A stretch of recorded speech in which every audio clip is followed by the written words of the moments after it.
no meio dessa discussão, né, se houve essa destruição ou não, se os Estados Unidos conseguiram atingir esse objetivo, tem o receio ainda da retaliação do Irã aos Estados Unidos, né? A gente já tem bombardeios a Tel Aviv, a Israel, mas aos Estados Unidos ainda está só no campo ali da ameaça e dessa condenação mesmo, né, desses ataques. Exato. Uma coisa que os Estados Unidos conseguiram com esse ataque foi basicamente aumentar a retórica e a intensidade dos ataques. Logo após os ataques, no domingo, o Irã fez 2 ataques seguidos de mísseis, hoje também já está retomando, foram pelo menos 2 salvas entre 20 e 30 mísseis, alguns atingiram Haifa, né, provocando baixas, e segundo a Força de Defesa de Israel, desses 30, pelo menos 10 resultaram em impactos no negócio.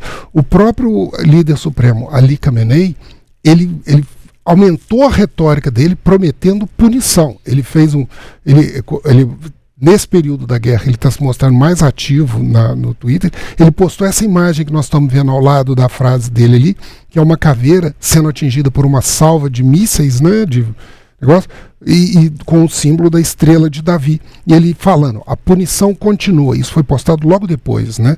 O inimigo sionista cometeu um grande erro, cometeu um grande crime. Ele precisa ser punido e está sendo punido. E está sendo punido agora mesmo, né? Então, essa é uma movimentação.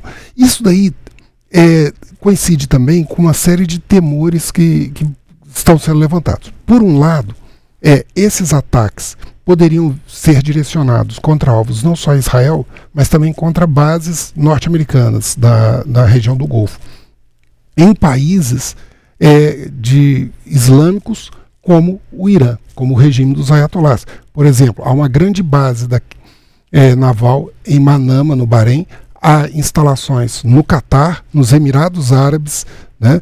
Há também no Kuwait, Jordânia, Síria, Iraque. Então há uma questão ali que há uma preocupação em relação a isso.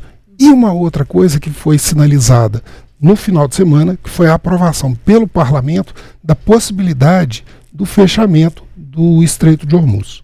Esse é um dos pontos, né, que tem essa preocupação, que é uma preocupação que ela deixa de ser só, a gente vê aí na imagem, deixa de ser uma preocupação só bélica, né, digamos assim, ela passa a ser uma preocupação econômica de grande porte, né, Fred? Porque por esse canal é onde passa grande parte do petróleo do mundo, né? Sim, como eu sempre falo aqui, nas relações internacionais, as questões elas envolvem vários níveis, né? Se por um caso nós estamos falando dos níveis militares, essa expansão do conflito ela pode se dar também do ponto de vista econômico e social. Do ponto de vista econômico, o Estreito de Hormuz é uma faixa de mais ou menos 40 quilômetros de largura entre o Irã e Omã, né? A parte mais navegável e profunda está do lado de Omã. E por ali passa em torno de 20% do petróleo comercializado em todo o mundo. São mais de 20 milhões de barris dia. 80% desse petróleo ele é direcionado para o mercado asiático.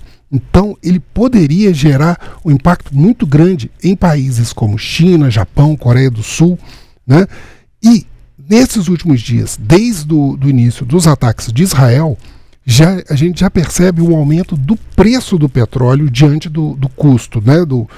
Da insegurança em relação à navegação desses grandes petroleiros ali na região, né?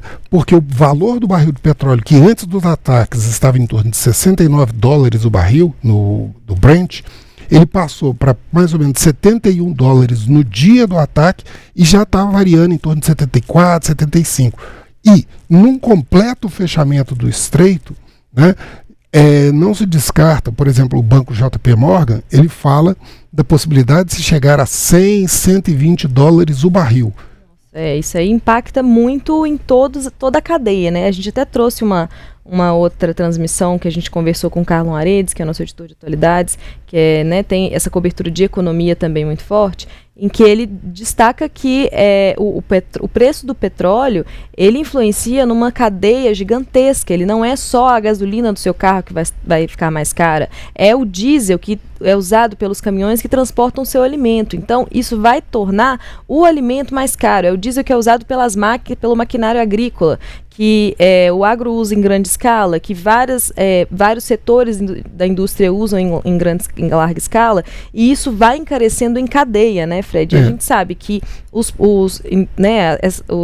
produtores, eles não pagam por esse custo. Quem paga esse custo, esse aumento, é o consumidor. Então, vai todo para o produto final. O preço ao consumidor é que acaba pagando o aumento do custo da linha. Exatamente. Então, às vezes, a gente tem um pensamento assim de que essa guerra é lá no Oriente Médio, é a quilômetros daqui, então não vai atingir, mas atinge no seu bolso, atinge no seu dia a dia, assim, não é uma bomba, claro, né, não é um risco de morte, mas é trazendo mais dificuldade para a sua vida, para a vida principalmente das pessoas que têm menos condição, né, para as pessoas mais pobres, que têm uma classe mais baixa ali, né, um perfil aquisitivo mais baixo. Então, a gente tem uma reação em cadeia que ela é muito forte, que como que vai se lidar com isso, né? Os Estados Unidos não pensa nisso. O Trump parece que ele age assim ao bel prazer dele, ele quer e ele está entrando num conflito e aí contradizendo uma promessa de campanha que ele fez de não entrar em guerras, de não entrar em guerras que não são dele, e aí agora ele fazendo essas ações no Irã, ele não espera ser retaliado. Então, assim,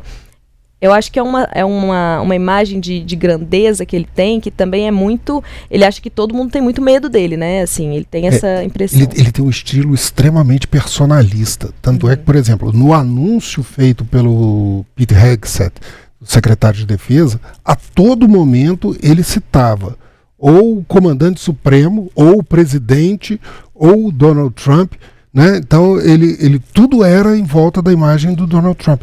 E isso, você vê, esse personalismo dele está gerando, inclusive, conflitos de versão, inclusive, com a equipe dele. Sim. O J.D. Vance e o Marco Rubio falaram, não, o objetivo dessa operação foi destruir as instalações nucleares. Nós não estamos em guerra com o Irã, a gente não tem interesse em mudar o cenário do Irã. Mas, o que o Donald Trump fez? Ele fala de uma possibilidade de mudança de regime. Esse é o post na rede social dele ontem, em que ele faz até uma associação com o Faça América Grande de novo, com o Faça o Irã grande de novo, mas para isso é preciso mudar o regime. Mas é isso, ele quer, a questão ele quer um regime que seja subserviente a ele. Então a gente tem o herdeiro, né, do regime anterior, que está ali, mora nos Estados Unidos, é um refugiado político. É um filho do Shah Reza Pahlavi. Isso, que ele está ali nos Estados Unidos, então talvez ele também tenha essa perspectiva, essa expectativa de que um regime diferente, que seja subserviente, que seja submisso aos Estados Unidos, vá, obviamente, beneficiar os Estados Unidos. Então, a partir do momento que você acaba com um regime que é contrário ao seu, que não abaixa a cabeça, né, Fred, vamos falar assim, você tem a possibilidade de colocar alguém lá, e aí os Estados Unidos usam esse poderio bélico, esse poderio militar que ele tem, e, enfim, esse poder econômico também, para simplesmente fazer, jogar geopoliticamente a seu bel prazer. Isso é uma grande, né?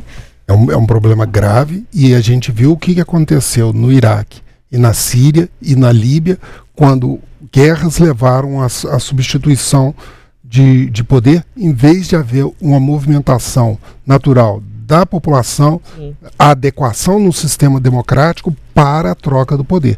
Trocar o poder pelo sistema militar, com bombardeios, não deu certo no Iraque, não deu certo na Líbia, não deu certo na Síria, e nós vimos, a partir daí, um Oriente Médio, né, e um norte da África ainda mais instável, mais conflituoso e mais perigoso para o mundo inteiro.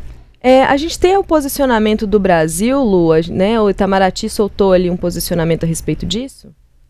Sim, Dani. Ontem foram publicadas 2 notas do Ministério das Relações Exteriores sobre essa situação de guerra que acontece no Oriente Médio. A primeira delas dizendo que o governo brasileiro expressa grave preocupação com a escalada militar e condenando com veemência os ataques militares de Israel e dos Estados Unidos contra instalações nucleares. Segundo o Itamaraty, essa ação viola a soberania do Irã e o direito internacional, e qualquer ataque armado a instituições nucleares representa flagrante transgressão de Carta das Nações Unidas e de normas da Agência Internacional de Energia Atômica. Além disso, representa uma grave ameaça à vida e à saúde de populações civis, justamente pelo risco de contaminação radioativa e desastres ambientais. A nota frisou que o governo brasileiro tem uma posição histórica de apoiar o uso exclusivo de energia nuclear para fins pacíficos. O Itamaraty repudiou ataques recíprocos contra áreas densamente povoadas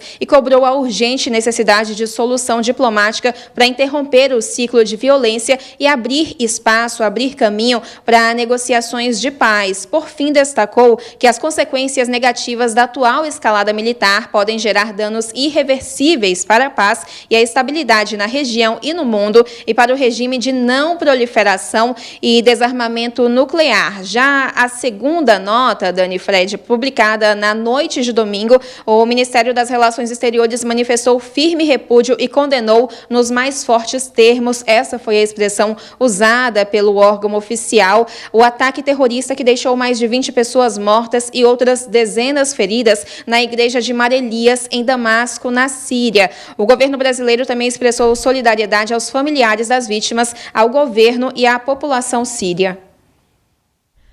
Pois é, e a gente tem eu vou até trazer um comentário aqui do Ethan, que ele diz o seguinte: há mais um ataque de Israel ao Irã, que surpresa. Desde 92, quando disseram que o Irã estaria a 1 ou 2 anos de conseguir uma bomba nuclear, essa ameaça virou praticamente um feriado anual no calendário israelense. Em 96, 2004, 2009, 2012, sempre a mesma história, agora vai. Mas pelo visto, o programa nuclear iraniano opera no mesmo ritmo de obra pública brasileira, sempre quase pronto, mas nunca entregue. Eu acho que é interessante esse comentário, né, Fred? Porque eu queria até trazer um gancho aqui do que uma coisa que o Trump chamou o Irã de o valentão do Oriente Médio, né? The Bully, e como se ele tivesse ali sempre nesse estado de guerra e nesse estado de conflito com os países, né, vizinhos. Mas esquece de destacar também que Israel tem esse papel também, né? Também tem um comportamento que é muito agressivo em relação aos vizinhos. Existem ataques aí de Israel a outros países, a gente vê em Gaza como que está a situação. Então, assim, até que ponto, né, assim, isso é a preocupação nuclear, né, a preocupação com esse armamento nuclear, visto inclusive que o Irã é signatário do programa de não proliferação e Israel não, até que ponto, né, isso faz sentido num conflito desse, assim? Olha, são duas coisas diferentes. Fazer sentido faz sentido, sim, né? Primeiro, a possibilidade de haver um programa nuclear numa região em que Israel é minoritário, né, e se tem uma percepção de risco muito grande de ameaça, não é a primeira vez, né? Israel se envolveu em conflitos desde 1948, na sua independência, e eles têm uma percepção muito grande de ameaça. Então, a possibilidade de algum país ali que não reconheça a existência de Israel e possua armamentos nucleares é uma ameaça existencial a Israel. Certo? Agora, por outro lado, Israel tem pretensões hegemônicas no Oriente Médio e é também o aliado mais seguro dos Estados Unidos para esse papel de interferência e de contenção de desejos expansionistas ou desejos de consolidação de outros países hegemônicos na região, né? Israel já participou de conflitos no Líbano, já prestou apoio aos Estados Unidos no conflito do Iraque, né? E ele tem esse papel. Então, tem um lado e tem o outro. Então, faz sentido sim, mas tem um lado político dessa questão da presença dos Estados Unidos e de uma pretensão hegemônica no Oriente Médio.